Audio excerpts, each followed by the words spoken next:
जय श्री गणेश वक्रतुंड महाकाय सूर्यकोटि समप्रभ निर्विघ्नं कुरु मे देव सर्वकार्येषु सर्वदा। जय माता सरस्वती। भवं भवानी सहितं नमामि। राजा प्रताप भानु को कपटी मुनि ने समझाकर कहा कि ब्राह्मणों के अतिरिक्त कोई भी तुम्हारा कुछ भी अहित नहीं कर सकता। ब्रह्मा हो विष्णु हो, कोई भी तुम्हें मृत्यु नहीं दे सकता। राजा प्रताप भानु ने पूछा कि आदरणीय और सम्माननीय ब्राह्मण मेरे वश में मेरे हित का कार्य कैसे करेंगे, कोई उपाय बताइए। कपटी मुनि ने कहा, इसके लिए मुझे तुम्हारे नगर में चलना होगा, किंतु मैं जब से जन्मा हूँ तब से मैं किसी नगर अथवा गांव में गया नहीं। यहाँ तक 47 दिन तक पूर्ण हुआ, आज 48वां दिन। जय सिया राम।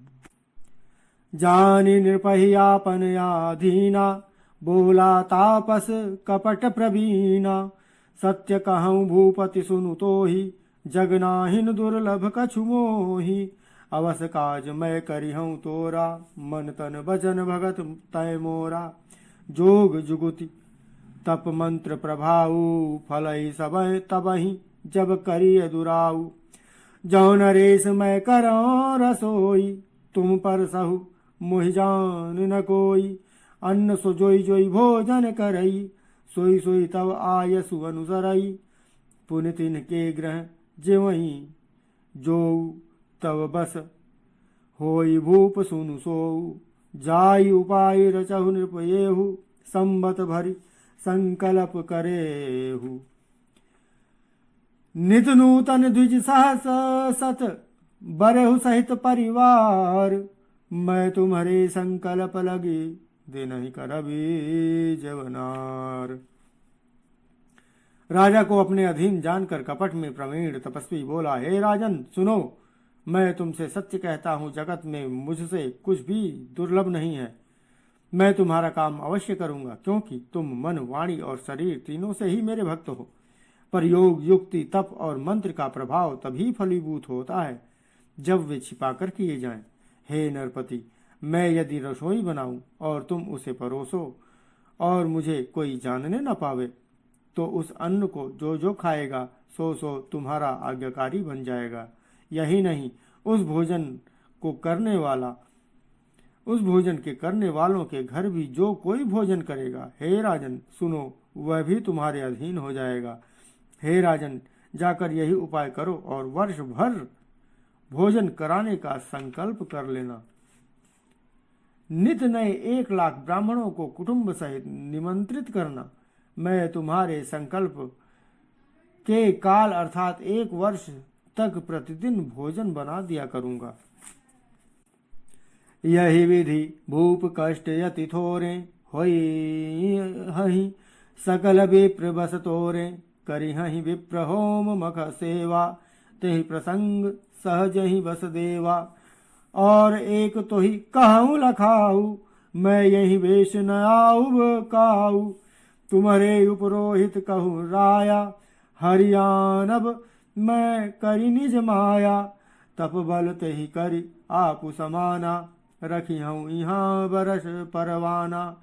मैं धरिता सुबेशु सुनु राजा, सब विदितोर समारभ काजा। मैं निसी बहुत शयन अब कीजे, मोहि तो ही भूप भेंट दिन तीजे। मैं तप बल तो ही तुरग समेता, पहुँचे हूँ सोवतहि निकेता।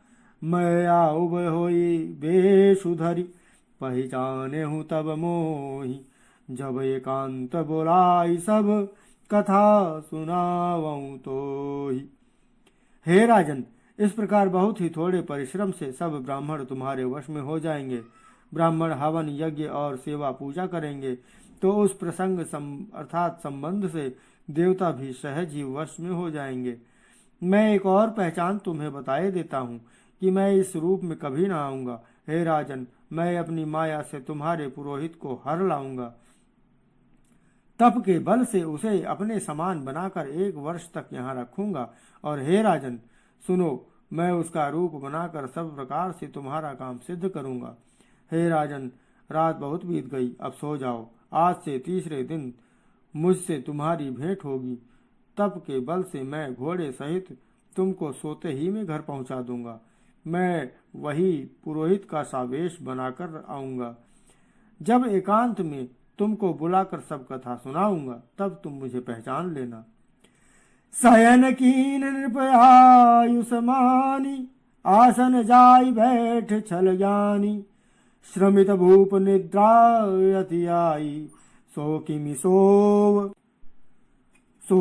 सोव सोच अधिकाई।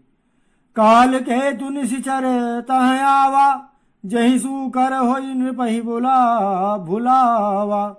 परम मित्र तापस नृप केरा, जानई सो अति कपट घनेरा। तेहि के सतसुत अरुदस भाई, खलयति अजय देव दुखदाई। प्रथम ही भूप समर सब मारे, विप्र संत सुर देखी दुखारे। तेहि खल पाछिल बयरु संभारा, तापस नृप मिली मंत्र विचारा। जेहि रूप छय सोई रचहि उपाऊ, भावी बस न जान कछुराऊ। रिपु तेजस अकेल अपि लघु करि गनिय न ताहु। अजहु देत दुख रवि शशि, सिर अवशेषित राहु। राजा ने आज्ञा मानकर शयन किया और वह कपटी ज्ञानी आसन पर जा बैठा। राजा थका था, उसे खूब गहरी नींद आ गई। वह कपटी कैसे सोता, उसे तो बहुत चिंता हो रही थी। उसी समय वहां अकाल केतु राक्षस आया, जिसने सूअर बनकर राजा को भटकाया था। वह तपस्वी राजा का बड़ा मित्र था और खूब छल प्रपंच जानता था। उसके 100 पुत्र और 10 भाई थे, जो बड़े ही दुष्ट, किसी से न जीते जाने वाले और देवताओं को दुख देने वाले थे। ब्राह्मणों, संतों और देवताओं को दुखी देखकर राजा ने उन सबको पहले ही युद्ध में मार डाला था। उस दुष्ट ने पिछला वैर याद करके तपस्वी राजा से मिलकर सलाह विचारी अर्थात षड्यंत्र किया और जिस प्रकार शत्रु का नाश हो वही उपाय रचा। भाविवश राजा प्रताप भानु कुछ भी न समझ सका। तेजस्वी मित्र अकेला भी हो तो भी उसे छोटा नहीं समझना चाहिए। जिसका सिर मात्र बचा था वह राहु आज तक सूर्य चंद्रमा को दुख देता है। जय सिया राम। आज की कथा को मैं यही विराम देते हुए हाथ जोड़कर समस्त प्रकार की त्रुटियों अपराधों के लिए प्रभु सिया रामचंद्र जी से, माता जानकी जी से क्षमा मांगता हूँ। जय सिया राम।